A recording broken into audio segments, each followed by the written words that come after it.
পূর্ব এশিয়ার মহামানব শহীদ রাষ্ট্রপতি জিয়াউর রহমানের রক্তস্নাত সংগঠন জাতীয়তাবাদী দলের গুরুত্বপূর্ণ অঙ্গ সংগঠন জাতীয়তাবাদী স্বেচ্ছাসেবক দলের বাকেরগঞ্জ উপজেলার 11 নং ভরপাশি ইউনিয়নের আজকে এই কর্মী সভা দেখে আমি অত্যন্ত আবেগ আপ্লুত, আমি গর্বিত। আমি ধন্যবাদ জানাচ্ছি অত্র ইউনিয়নের নেতৃবৃন্দকে, আমি ধন্যবাদ জানাচ্ছি থানা নেতৃবৃন্দকে, অত্র ইউনিয়নের কৃতি সন্তান সাবেক ছাত্র নেতা আজকের এই সভার মধ্যমণি সভাপতিত্ব করছেন একজন সুবক্তা মাহমুদ খান সুমন, যার সাথে আমার ছাত্রদল করার সুযোগ হয়েছিল। আজকে উপস্থিত আছেন অত্র সংগঠনের সাধারণ সম্পাদক আলামিন হাওলাদার, সিনিয়র যুগ্ম আহ্বায়ক আমাদের ড্রেসিং হিরো সাবেক ছাত্র নেতা আমাদের প্রাণপ্রিয় উস্তুমবাইয়ের সুযোগ্য সন্তান, অত্যন্ত অনলবর্ষী বক্তা, দক্ষ সংগঠক মাহমুদ বিন মিজান মোল্লা। উপস্থিত আছেন বরিশাল জেলা স্বেচ্ছাসেবক দলের যুগ্ম আহ্বায়ক বাকেরগঞ্জের কৃতি সন্তান সাবেক ছাত্র নেতা সালাউদ্দিন আল মামুন। উপস্থিত আছেন প্রিন্সিপাল ইউনুস খানের ভাতিজা, আমাদের গর্বের ধন নাতি এবং সাবেক ছাত্র নেতা স্বেচ্ছাসেবক দলের সংগ্রামী যুগ্ম আহ্বায়ক এবং দপ্তরের দায়িত্বে নিয়োজিত আমাদের ছোট ভাই জাহিদুল ইসলাম বাপ্পি। উপস্থিত আছেন বিএনপি বাকেরগঞ্জ উপজেলা শাখার সিনিয়র নেতা অত্র ইউনিয়নের কৃতি সন্তান আমার পরম শ্রদ্ধেয় বড় ভাই সাবেক ছাত্র নেতা রুহুল আমিন জোবারদার।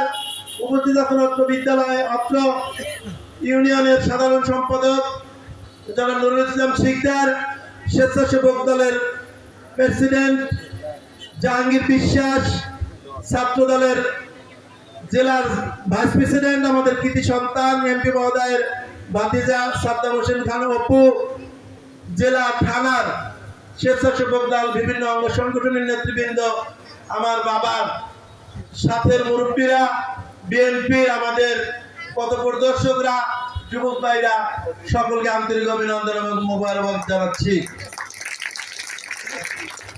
প্রিয় বন্ধুরা, শহীদ রাষ্ট্রপতি জিয়াউর রহমান যখন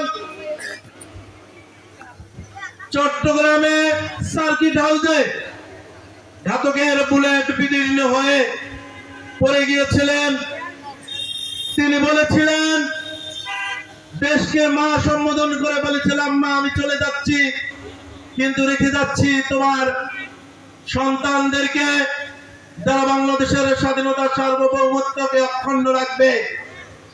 তিনি একজন আর্মি পার্সন হয়েও বাংলাদেশের স্বাধীনতা সার্বভৌমত্ব এবং গণতন্ত্রকে গুরুত্ব দিয়ে, সর্বোচ্চ গুরুত্ব দিয়ে গণতন্ত্রকে পুনঃপ্রতিষ্ঠা করেছিলেন, বহুদলীয় গণতন্ত্র প্রতিষ্ঠা করেছিলেন। তিনি বাংলাদেশ এখন যারা বড় বড় কথা বলে তাদেরকে রাজনীতি করার সুযোগ করে দিয়েছিলেন, সত্যি না? আওয়ামী লীগকে বাংলাদেশে রাজনীতি করার সুযোগ করে দিয়েছিলেন, এই জামাতকে বাংলাদেশে রাজনীতি করার সুযোগ করে দিয়েছিলেন।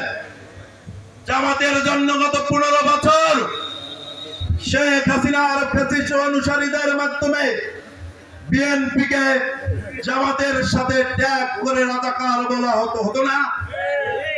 বলতো না বিএনপি জামাত, বলতো না ওরা রাজাকার?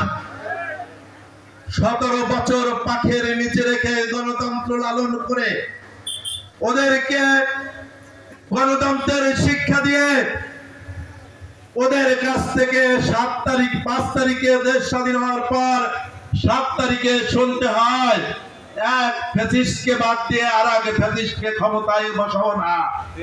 লজ্জার কথা। অকৃতজ্ঞ কতখানি একটা চিন্তা করেন। ধর্মের দোহাই দিয়ে কোরআন হাদিসের অপব্যাখ্যা করে বাংলাদেশের মানুষকে আর ধোঁকা দেওয়া চলবে না। আপনাদের কি মনে আছে 5 তারিখ গভীর রাত্রে আবুল হোসেন খান ঢাকা থেকে ছুটে এসে বাকেরগঞ্জকে স্থিতিশীল করেছিলেন? আপনারা জানেন, তিনি এসেই ঘোষণা দিয়েছিলেন বাংলাদেশের মতো বাকেরগঞ্জ এমন একটি এলাকা, এই এলাকায় সন্ত্রাসী চলবে না, দখলদারিত্ব চলবে না। বাকেরগঞ্জের মানুষ শান্তিপ্রিয়, সবার সহাবস্থান নিশ্চিত করতে হবে। এখন আমরা কি দেখতে পাচ্ছি, ফেসবুক খুললে বিভিন্ন বট আইডি দিয়ে আমাদের সমালোচনা করা হয় না? জবাব দিতে হবে ফেব্রুয়ারির ভোটে। আমাদের মার্কা আছে, খালেদা জিয়ার মার্কা আছে, স্বেচ্ছাসেবক দলের মার্কা আছে, তারেক রহমানের মার্কা আছে। সবাই জোরে বলেন, কোন সে মার্কা? শীষ শীষ শীষ শীষ। ইনশাআল্লাহ আবারও দেখা হবে ফেব্রুয়ারির ভোটে। সর্বোচ্চ ভোটে আবুল হোসেন খানকে নির্বাচিত করে সুজলা সুফলা আগামীর বাংলাদেশ গড়তে তারেক রহমানের পাশে মন্ত্রী হিসাবে আবুল হোসেন খানকে দেখতে চাই। সবাইকে ধন্যবাদ, নেতৃবৃন্দকে শুভেচ্ছা এবং অভিনন্দন জানাচ্ছি, ধন্যবাদ, কৃতজ্ঞতা জানাচ্ছি আমাকে দুটি কথা বলার জন্য। আল্লাহ হাফেজ, বাংলাদেশ জিন্দাবাদ। ধন্যবাদ।